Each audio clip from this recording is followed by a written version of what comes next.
You only see in others what you see in yourself, a blessing and a curse. This phrase is often misunderstood. Most people take it to mean if you see bad in someone, it must be because you're bad too. But that's not quite right, not in this context. When you've been through narcissistic abuse, the meaning is deeper, much deeper, and much more dangerous. This phrase touches the heart of mirrored projection, trauma bonding, and the reflexive collapse of your internal world into theirs. Let's break it into layers. Firstly, projection of the good. We don't just see the bad, we often project our best qualities onto others, especially those we're emotionally drawn to. We assume someone is kind because we are kind. We assume someone is loyal because we are loyal. We assume they're sincere, empathetic, sensitive, deep, because we are all of those things. In MPIT, this is called libidinal projection, a transfer of our life force, our inner child's longing, onto the other. They are not showing you who they are. You are seeing yourself reflected through a distorted mirror. That's the curse. We're seeing a dream version of them built out of ourselves. Secondly, familiar pain is mistaken for love. Our earliest emotional patterns, how we were seen, treated, dismissed, blamed, or neglected, became internalized as normal.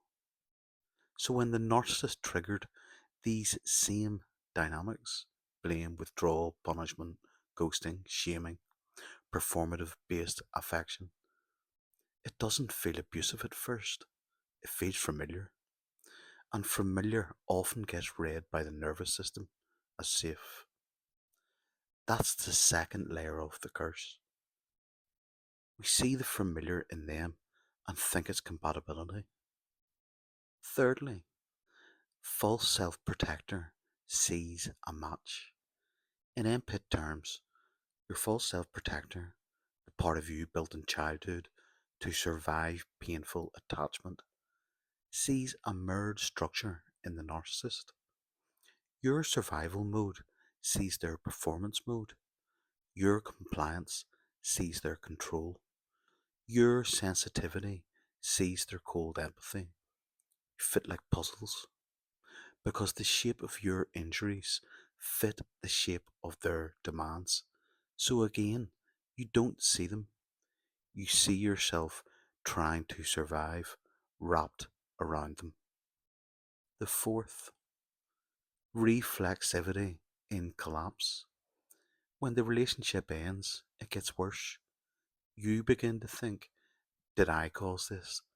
Am I the narcissist? Did I imagine it all? This is the final curse of the mirror. You now carry them inside of you in the form of an introject. And because you once saw yourself in them, now you see them in yourself. That's inverse reflexivity. That's the internal collapse. That's mirrored psychic inversion. The fifth, the blessing, self awareness. Here's the redemption. If you saw something beautiful in them, it was always yours. If you projected goodness, care, loyalty, it means you have those things. So, yes, you only see in others what you see in yourself. But now, with time and clarity, you can begin to separate what was yours from what was theirs. That's the blessing. You only saw light in them because it lived in you.